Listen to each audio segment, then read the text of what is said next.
কোরবানি অর্থহীন হয়ে যাওয়ার জন্য সবচেয়ে বড় যেই কাজটি হতে পারে সেটা হলো লৌকিকতার কারণে বা আল্লাহর সন্তুষ্টি অর্জন ছাড়া অন্য কোনো কারণে যদি কোরবানি হয় তাহলে সেই কোরবানিটা অর্থহীন হয়ে যেতে পারে।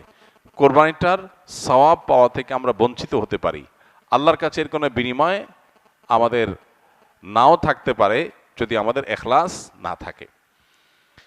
কোরবানিতে এখলাস খুব কমই থাকে।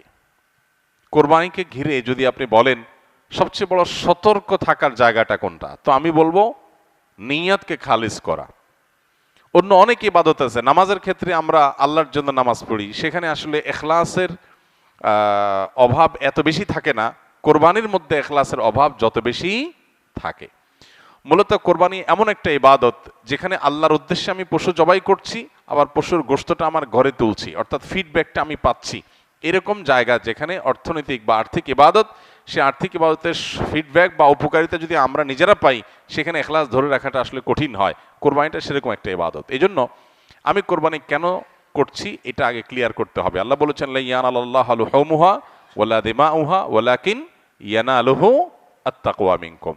কোরবানির পশুর গোশত, রক্ত কিছুই আল্লাহর কাছে যায় না। যেই চেতনা থেকে, যেই তাকওয়ার সুপ্ত চেতনা থেকে আমরা কোরবানি করি, সেটা আল্লাহর কাছে ঠিকই যায়। সো এখলাসটা এনশিওর করতে হবে, না হলে কোরবানি অর্থহীন হয়ে যেতে পারে। অনেকে আছেন প্রতি বছর কোরবানি করি, এবছর যদি না করি ছেলেমেয়েরা কার মুখের দিকে চেয়ে থাকবে। তাহলে এটা সামাজিক মর্যাদা রক্ষার কোরবানি হলো, আল্লাহর উদ্দেশ্যে না। অনেকে হয়তো মনে করেন যে আমরা প্রতি বছর গরু কোরবানি দেই, এবছর টাকা নাই, ধার করে হলেও দিতে হবে। কেন? কারণ আমাদের মুখ থাকবে না, মান সম্মান থাকবে না যদি ছাগল দেই, মানুষ মনে করবে গরিব হয়ে গেছি। এই যে মানুষ কি মনে করবে সেই চিন্তা থেকে আমি গরু কোরবানি করলাম, অর্থহীন হয়ে যেতে পারে কোরবানি। ঠিক একইভাবে নতুন আত্মীয় হয়েছে, অন্যান্যবার কোরবানি করি বা না করি, এইবার তো করতেই হবে, মেয়ে বিয়ে দিয়েছি, বিয়ের বাড়ির মেহমানরা আসবে, তারা জানবে, তো এবার কোরবানি না দিলে তো মুখ থাকে না। কোরবানি আমার উপরে আবশ্যক হয় না, তারপরে আমি কোরবানি করতেছি কেন? ব্যয়কে দেখানোর জন্য। এখলাস নষ্ট হয়ে গেল। অনেকে আছেন যে কোরবানির মূল উদ্দেশ্য হলো ফ্রেশ গোশত সংগ্রহ করা, এই সামাজিক মর্যাদা ইত্যাদি, এগুলোর কারণে কোরবানি সবচেয়ে বেশি অর্থহীন হয়ে যায়। এই জন্য কোরবানিকে সবচেয়ে বেশি আমাদের রিয়া বা লৌকিকতা থেকে মুক্ত রাখার চেষ্টা করতে হবে। আল্লাহ আমাদের তৌফিক দান করুন। দ্বিতীয়ত, হারাম অর্থ দিয়ে যদি কোরবানি করেন তাহলে সেটা অর্থহীন হয়ে যেতে পারে। আপনি দেখবেন কোরবানির ইবাদতটাতে এক অদ্ভুত দৃশ্য আমাদের দেশে দেখা যায়। যারা যত বেশি প্র্যাকটিসিং, তাদের কোরবানির পশুর সাইজ সাধারণত তত কম থাকে। আর যারা যত বেশি নামাজ কালাম কম পড়ে, ইসলাম থেকে যত দূরে, তাদের কোরবানির পশুর সাইজ তুলনামূলকভাবে তত বড় হয়। অদ্ভুত না ব্যাপারটা? আপনি ঢাকা শহরে ঘুরে ঘুরে দেখবেন যে গুলশান, ধানমন্ডি, বনানী, বড়লোকদের এরিয়াগুলোতে এক একজনের গ্যারেজের ভিতরে আপনার বিভিন্ন নামের গরু, কালাচান, সুলতান, ধলাচান, লালচান, এক একটা গরু 3 লাখ, 4 লাখ, 5 লাখ, 7 লাখ, 10 লাখ টাকা দামের 2টা 3টা গরু। হয়তো অনেক এলাকা আছে যে একটা পাড়া মহল্লাতেও এত টাকা খরচ করে সবাইয়ের কোরবানি করার সুযোগ হয় না। যাই দেখেন ওই বাড়িতে যারা থাকে তাদের নামাজ নাই, কালাম নাই, ইবাদত নাই, বন্দেগী নাই, কোরবানির বেলায় মাশাআল্লাহ 4টা 5টা আছে, কারণ এটাতে বেটাগিরি জাহির করা যায়। আর যদি নির্বাচন সামনে থাকে তাহলে তো কোনো কথাই নেই, তাহলে এবার 10টা গরু, 20টা গরু, 30টা গরু। তো এগুলো বেশিরভাগ ক্ষেত্রে হারাম উপার্জন থেকে হয়, বিশেষ করে যাদের মধ্যে আল্লাহর ভয় না থাকে। তো হারাম উপার্জন থেকে যদি কোরবানির পশু করা হয়, জবাই করা হয়, বা ওই যে লৌকিকতার কারণে মানুষ দেখানোর জন্য, বাহবা পাওয়ার জন্য যদি কোরবানি হয়, তাহলে সেই কোরবানি কি হয়ে যাবে? অর্থহীন হয়ে যেতে পারে। তৃতীয়ত যে বিষয়টা আমাদের খেয়াল করা দরকার সেটা হলো কোরবানির পশুর জবাই করে তার গোশত খাওয়া আল্লাহ তাআলা আমাদের জন্য হালাল করেছেন, কিন্তু এর মানে এই না যে পশুর প্রতি কোনো অমানবিক আচরণ করা যাবে। পশুর প্রতি অমানবিক আচরণ করলেও কোরবানি অর্থহীন হয়ে যেতে পারে। এখন বলতে পারেন পশুর প্রতি কেউ কেউ অমানবিক আচরণ করে? উত্তর হলো হ্যাঁ, করে। কিভাবে করে? অনেকে আছেন পশু কিনে আনার পর যথাযথভাবে যত্ন আত্তি করে না, নিয়মতান্ত্রিকভাবে খাওয়ায় না, কারণ জবাই করে ফেলবো, দরকার কি খাওয়ানোর। আপনি 1 সপ্তাহ আগে, 5 দিন আগে বাজার থেকে পশু কিনে আনছেন, এটা ঠিক মতো খাওয়াইলেন না, যেখানে তার কষ্ট হয়, মশা টশা আছে, যেখানে সেখানে তারে বেঁধে রাখলেন। মিনিমাম যত্ন আত্মি যতটুকু দরকার, পশু হলেও তার ভিতরে প্রাণ আছে, সে প্রাণী।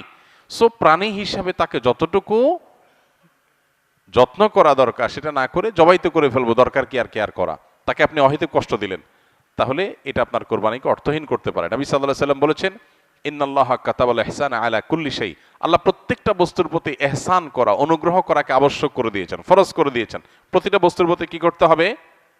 ইহসান করতে হবে। এই ইহসানের মানসিকতা আমাদের যদি না থাকে, তাহলে পশুর প্রতি যদি আপনি ইহসান না করেন, তাহলে আল্লাহর কাছে জবাবদিহি করা লাগতে পারে।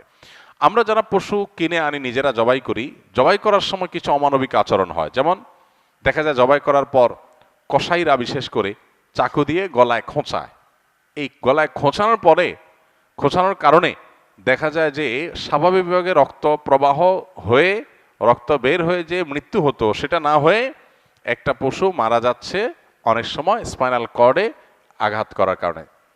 তো এই যে খোঁচাখুচি করে পশু মারলেন, অনেক সময় পশু খাওয়াটা পর্যন্ত হারাম হয়ে যেতে পারে যদি এরকম খোঁচাখুচি হয়। এই জন্য জবাইয়ের পরে ছেড়ে দিতে হবে, তার প্রাণ বাইর হওয়ার জন্য স্বাভাবিকভাবে। খোঁচাখুচি করা যাবে না চাকু দিয়ে। অনেক সময় দেখা যায় কসাইরা পশুর এখনো পুরো প্রাণ বের হয় নাই, এখনো মারা যায় নাই, রগ কাটা শুরু করেছে, চামড়া ছেলা শুরু করে দিয়েছে, নাড়াচাড়া এখনো করছে। এটা অমানবিক, তার প্রাণটা বের হওয়ার জন্য অপেক্ষা করতে হবে। নবী সাল্লাল্লাহু আলাইহি ওয়াসাল্লাম পরিষ্কারভাবে বলেছেন, তোমরা চাকু ভালো করে ধার দিবে। কেন? কারণ ধার দিলে পশু তাড়াতাড়ি জবাই হয়ে যাবে, অহেতুক তাকে খোঁচাখুচি করে কষ্ট দেওয়া লাগবে না।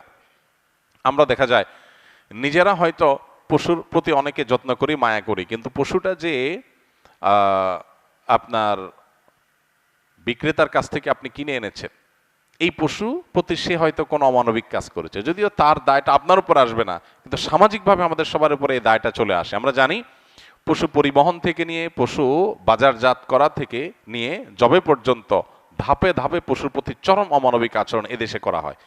পরিবহনে হয়, আপনারা জানেন, একটা ট্রাকে ধরা যাক যে 15টা গরু উঠানো যাবে, সেখানে 20টা গরু উঠানো হলো, 5টা গরু বেশি উঠানো হলো, তাতে পড়তা বেশি হয়ে যায়, খরচ কম পড়ে, ব্যবসাটা একটু বেশি হয়ে যায়। কিন্তু 5টা গরু বেশি উঠানোর কারণে কি হয়?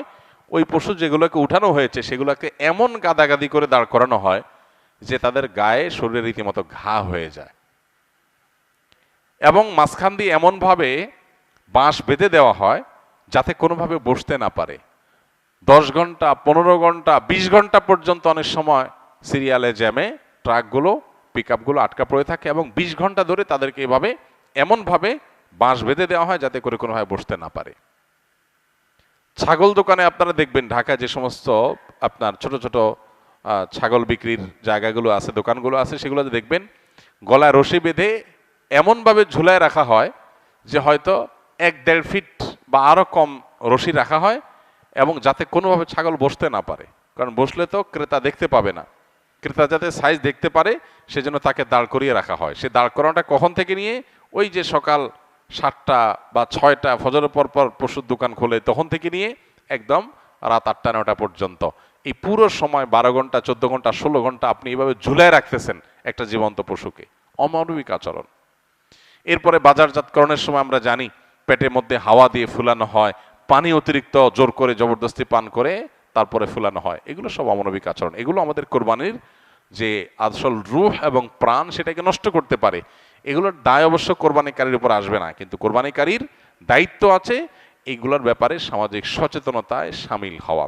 সর্বশেষ যে পয়েন্টটা বলবো সেটা হলো, আমাদের কোরবানির পশুর যে বর্জ্য ময়লা আছে, এগুলো যদি পরিষ্কার করার দায়িত্ব কোরবানি কারক হিসাবে আমরা নিজের কাঁধে না নেই, আমাদের কোরবানিটা অর্থহীন হয়ে যেতে পারে।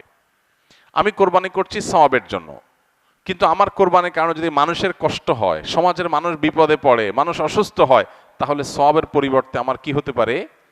গুনাহ হতে পারে। আপনি কোরবানির পশু এনেছেন, এবার কোরবানির পশুর যে গোবর, তার পেশাব, বিষ্ঠা, এগুলো পুরো এলাকাকে ময়লা দিয়ে ভরে ফেলেছে, দুর্গন্ধে ছেয়ে গেছে। আপনি কোরবানিকারী, আপনার দায়িত্ব এগুলোকে পরিষ্কার করে যথাস্থানে ফেলে দেওয়া এবং মানুষের যেন কষ্ট না হয় সেদিকটা খেয়াল করা। পেশাব করেছে, পানি দিয়ে তাড়াতাড়ি করে ধুয়ে ড্রেনে এটাকে ফেলে দেওয়া, এবং ড্রেনে যাতে আবার প্রবাহটা ঠিক থাকে সেজন্য আপনি ভূমিকা রাখা, এটা আপনার কর্তব্য।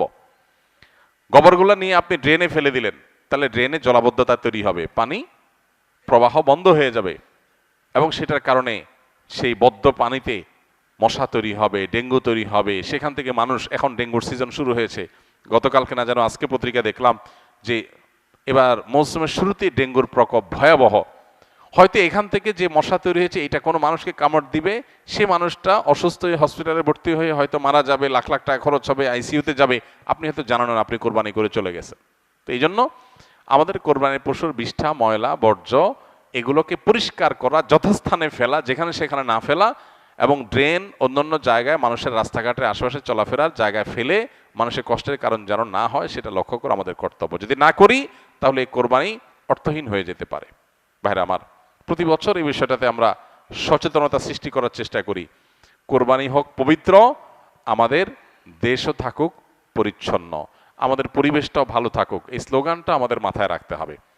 কোরবানি করার পরে অনেক সময় দেখা যায় কোরবানি পশুর রক্ত রাস্তায় বেয়ে পড়ে গেছে, মাটির রাস্তায় শুকিয়ে গেছে, আমি ভালো করে পানি ঢালি নাই, দায় সারা একটু পানি ঢেলে চলে গেলাম, তাহলে এই রক্তটা শুকানোর পরে দুর্গন্ধ হবে, মানুষ আশেপাশ দিয়ে যাবে, নাকে হাত দিয়ে যেতে হবে, কষ্ট হবে, দিলের বদদোয়া মানুষের আপনি পেতে থাকবেন। তো কোরবানি করে কি লাভ?